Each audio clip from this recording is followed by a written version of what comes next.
ঢাকাতে আমরা বেড়াতে আসছি আর প্রত্যেক দিনই ভাবি আমাদের মজার মজার রান্না বান্না করে খাওয়াচ্ছে, তবে আজকে আমরাই খাবার অর্ডার করলাম বিশাল বড় একটা ডালা। আজ রাতে আমরা বাড়িতে ব্যাক করব আর শেষ দিনে এত বড় একটা বিরিয়ানির ডালা অর্ডার করলাম, সাথে আছে এই মজার জর্দা। এত বড় একটা খাবারের ডালা দেখে ভাবিও তো অনেক খুশি, আমরা দুইজনই খুবই এক্সাইটেড। এটা এখন দুজন মিলে আনবক্স করব। একদম গরম গরম বিরিয়ানি সুন্দর করে সাজিয়ে প্যাক করে পাঠাইছে। দুপুরের মধ্যে পার্সেলটা রিসিভ করছি, গতকাল রাত্রে আমি অর্ডার দিয়েছিলাম আর আজকে দুপুরে পেয়েও গেলাম। দুপুরের লাঞ্চে আজকে এগুলোই খাবো। ওই যে মজাদার বিরিয়ানি উকি মারতেছে আমার দিকে। ডালার প্যাকেজিং খুলতেই গন্ধে একদম ঘর ভরে যাচ্ছে আর আমারও এত বেশি খেতে ইচ্ছা করতেছে, এত লোভ লাগতেছে এটা দেখে। এত বড় বিরিয়ানির ডালাটা সুন্দর করে ডেকোরেশন করা আর মাঝখানে আস্ত মুরগির দুইটা রোস্ট। এখন শুধু এখান থেকে সবাই মিলে সার্ভ করবো আর খাবো। এই খাবার প্রায় 8-10 জন মিলে খাওয়া যাবে। আমি কিন্তু শুধু বিরিয়ানি অর্ডার করিনি, সাথে আছে মালাই জর্দা। এই জর্দাটা খুলতেই দেখে আমি একদম অবাক, এত লোভনীয় লাগতেছে দেখতে।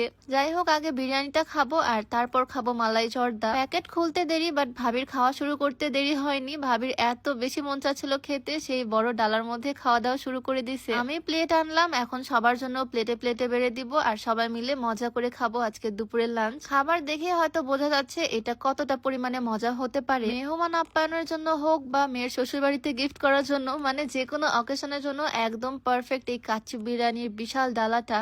এত সুন্দর ডেকোরেশন তো প্রথমে আমার নষ্ট করতে ইচ্ছা করতেছিল না, তবে এত পরিমাণে ক্ষুধা লাগছে তাই প্রত্যেকটা প্লেটে প্লেটে বেড়ে দিচ্ছি। আমরা তো সবাই মিলে এত খাবার খেতে পারবো না, দুইটা প্লেট সাজিয়ে দিলাম। এটা এখন নিচে কেয়ারটেকারের কাছে দিয়ে আসতে যাচ্ছে। সবার জন্য প্লেট সাজানোর পরেও অর্ধেকের বেশি বিরিয়ানি এখানে রয়ে গেছে। ভাবি তো একদম কবজি ডুবিয়ে খাচ্ছে আর আসলে এটা এত বেশি মজার। আর এই খাবারটা কিন্তু একদম হোমমেড। আমার তো চোখ শুধু যাচ্ছে বারবার এই বিশাল মুরগির রোস্টের দিকে। একটা মুরগির রোস্ট গোটায় দিয়ে দিলাম ওদের দুই ভাইকে, ওরা এখন কারাকারি করে খাবে। আজকের এই মজার খাবার দাবার আমি অর্ডার করেছি মুনাস কিচেন ফেসবুক পেজ থেকে। গতকাল রাত্রে অর্ডার করছিলাম আর আজকের দুপুরের আগে আমি পেয়ে গেলাম পার্সেলটা। তাদের পেজটা আমি রিসেপশনে মেনশন করে দিয়ে রাখবো, তোমরা চাইলে যে কোনো সাইজের ডালা বা অন্য অনেক খাবার আছে তাদের পেজ থেকে নিতে পারো। একদম চেটেপুটে খাওয়া দাওয়া শেষ করে এখন ডেজার্টের পালা। ডেজার্টে আছে এই মালাই জর্দাটা, দেখতে এত বেশি লোভনীয় লাগতেছে, না জানি খেতে কতই মজা। ফার্স্টে আমার হাজবেন্ড ট্রাই করলো, তারপর ট্রাই করলাম আমি। আসলে এটা এত বেশি মজার বলার বাইরে। তোমরা মুনাস কিচেন থেকে যে কোনো কিছু অর্ডার করলে সাথে এইটা মাস্ট অর্ডার করবা। অতিরিক্ত মিষ্টি আমি খুব একটা খেতে পারি না, বাট আসলে এটা খুবই মজা। যাই হোক, রিজিকে যা ছিল আলহামদুলিল্লাহ আজকে দুপুরের লাঞ্চে একদম মন ভরে পেট ভরে খেয়েছি। খাওয়া দাওয়া তো শেষ আর আজকে সকালে আমি স্লিমিং টি খেতে একদম ভুলে গেছিলাম। কোথাও বেড়াতে আসলে আমার সাথে এইরকমই হয়, কোনো কিছুর রেগুলারিটি ঠিক থাকে না। এটা হচ্ছে